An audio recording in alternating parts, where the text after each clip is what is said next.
Okay, so let's talk about the basics of human communication, the foundations of human communication, which is chapter 1 of a textbook. This is kind of just an overview of sort of what some terms are that we're going to be talking about throughout the semester. So you can follow along with this lecture with the PowerPoint that I have provided you.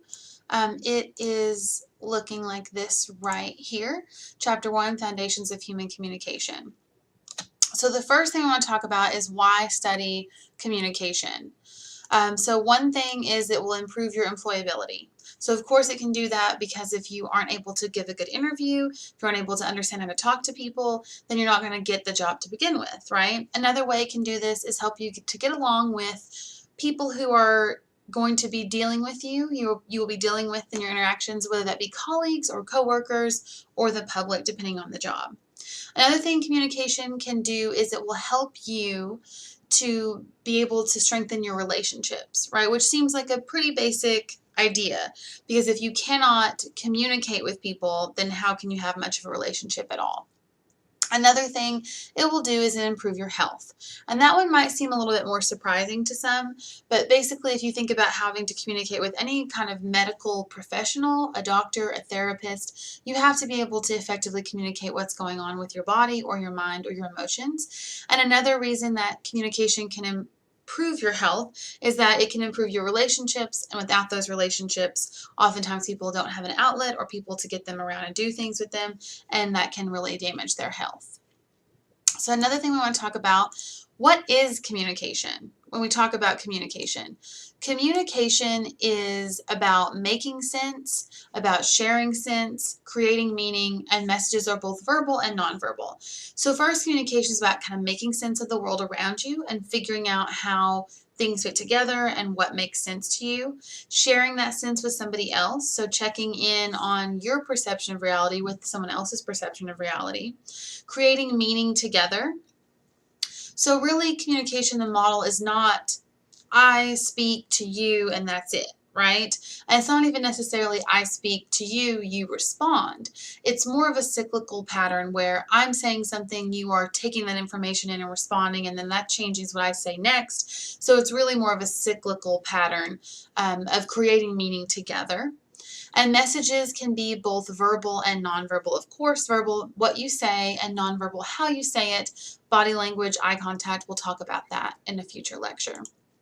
So another thing I want to talk about is symbols. So it's important to know that symbols are words, sounds, gestures, or visual images that represent thoughts, concepts, objects, or experiences. So words are symbols for something, sounds, gestures. So you imagine people, if you flip somebody off, for example, that's a gesture, and you can understand that means something. It's symbolic for something else, or a peace sign or a stop sign. All of those things are symbols. And it's just important to remember that they communicate meaning of something else besides the actual object. Another thing to think about when we're talking about just the basics of communication is, are you ever not communicating? What do you think? Because I hope that you think no, because the answer is no. You're always communicating, right? You don't necessarily have to intend to communicate to be communicating, right? So people think maybe if I'm sleeping, I'm not communicating anything, but you could be dreaming. If someone walked by and saw you sleeping, you're communicating that I'm asleep to somebody, right? So you really can't escape it. Communication is inescapable. You cannot escape communicating. You are communicating no matter what you're doing. It's irreversible, meaning that once it's out there, you can't take it back, right? I watch a lot of Law and Order, SVU, personally. I'll admit that to you all. And, multiple times they'll say something on any kind of criminal show, like the jury will disregard. Well, no, they won't, because it's irreversible. It's out there now. We know. It's complicated. Communication can be really complicated. If two people are having a conversation, it's almost like there are 6 people involved. It's who you are, who they are, who you think they are, who they think you are, who you think that they think that you are, and who they think that you think that they think that they are. So it can be really complicated, which is why we study it. It emphasizes both content and relationships. That's really important to note. Content and relationships, meaning that The content part is the words that are said, and the relationship part is the relationship between those two people. So, for example, if you walk into your brother's house and you know him really well and you kind of have a jokey relationship with him, you can say, pick up your bag, it's in my way, you idiot, right? Or pick up your bag, this place is a mess. But if you walked into a classroom that was new to everybody and you said, pick up your bag, you idiot, this place is a mess, that's going to be a different meaning, right? Because the relationship that you have with your brother, who you know really well, versus a stranger who you're just meeting on the first day of class, those are different kinds of things. So the content part's the same, but the relationship part is different. And finally, communication is governed by rules. So what are some rules that we have of communication? Think about those things. Typically, you make eye contact with the person that you're speaking to in this culture. You wait your turn to talk. You don't cut people off. Those are some rules that we just kind of have, and it is governed by rules. So when we talk about how does communication work, there are a couple of key terms that you want to think about. One is the receiver, which is the person receiving the message. Feedback is something that when you respond to that message, so that may be you verbally say something in response. It may just be you nodding your head or making eye contact or putting your hand up to say pause. All of those things are feedback. The message is the message that you're sending. Noise is anything that interferes with the person, anything interferes with you receiving the message. So that may be physical noise, like it's too loud in here, I can't hear anybody. Or it could be psychological noise. So maybe I'm sitting here right now talking to you about noise and you're really thinking, okay, how much longer is this going to be? I have to go pick up my kids later, or what am I going to eat for dinner? Or I had that fight with my boyfriend earlier and I'm still thinking about it. So that can be noise also, right? So anything that's interfering with you getting a message. Another term that I want to think about is channel. So channel is how the message gets from point A to point B. So that could be verbally you're speaking to that person. It could be a phone call. It could be a text message. It could be a Snapchat. It could be a letter, a smoke signal, however you're sending messages out there in the world. That's the channel, how it gets from the source to the receiver. Context is something that's important to note too. Context is going to be the physical and psychological space around the message. So that's going to be, what time of day was it? Where was it at? Were you saying it sarcastically or sincerely? It's all the things around the message is context. And that's really, really important. And we'll talk more about context in this class. And finally, the last word that you really need to think about is source, which is just the person sending out the message. So what makes a message successful? Think about that for a second. What do you think constitutes a successful message? Have you thought about it? Okay, so I'll tell you 3 things. One is that it's understood. So is the message understood, right? If I say something and you understand what I'm saying, that is part of what makes it successful.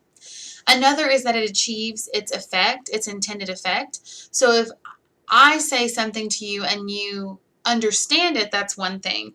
But if you understand it and it does what I wanted it to do, that's achieving its effect. So maybe, for example, have you ever tried to make a joke to lighten a tense situation and it did not work?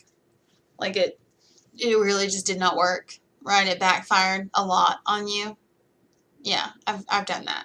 We probably all have. So it was understood, maybe, the words that were said, but it did not achieve the effect you wanted.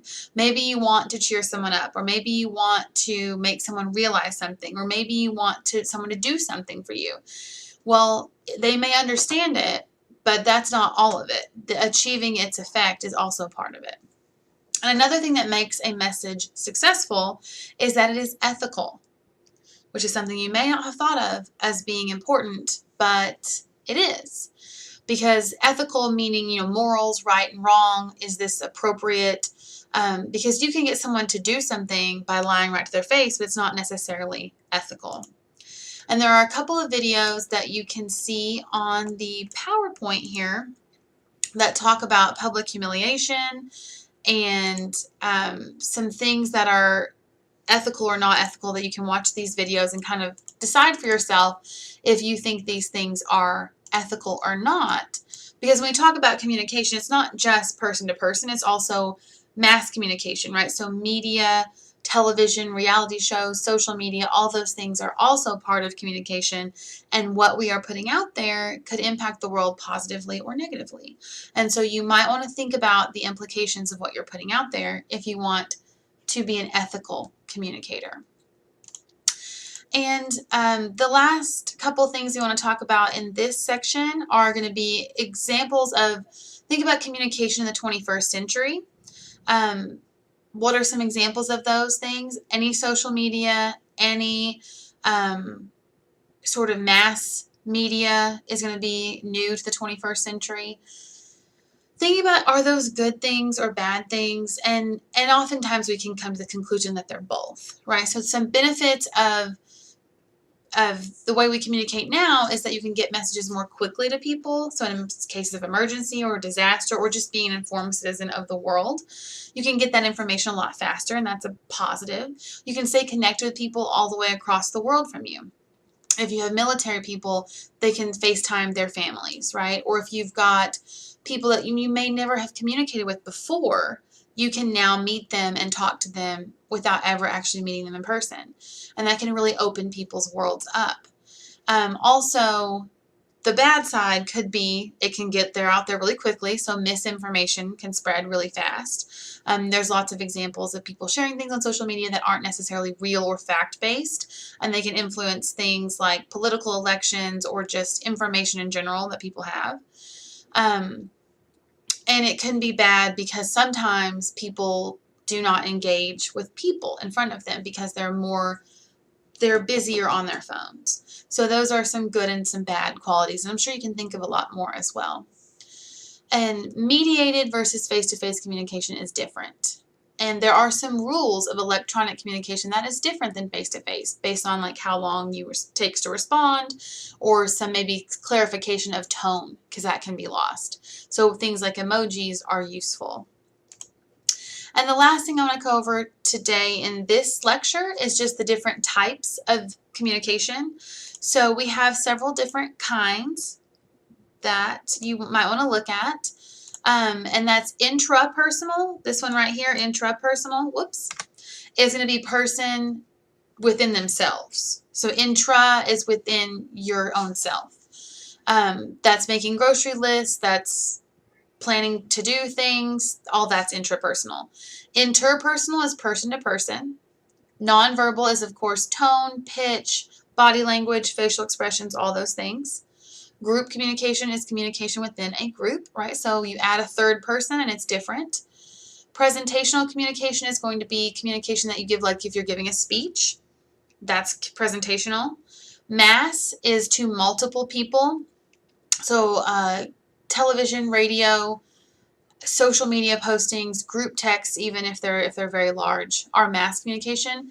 And finally, organizational communication is communication within an organization. So that's like, think about like if you volunteer somewhere, or if you work at a company that has sort of like a system of this person, then this person, then this person, that's how communication flows. That's going to be a little bit different as well. So that is chapter 1, kind of the basics of human communication. I hope that helps clarify some bases for this whole class. And if you have any questions, feel free to shoot me an email at sjblake@carlalbert.edu or give me a call. Thanks.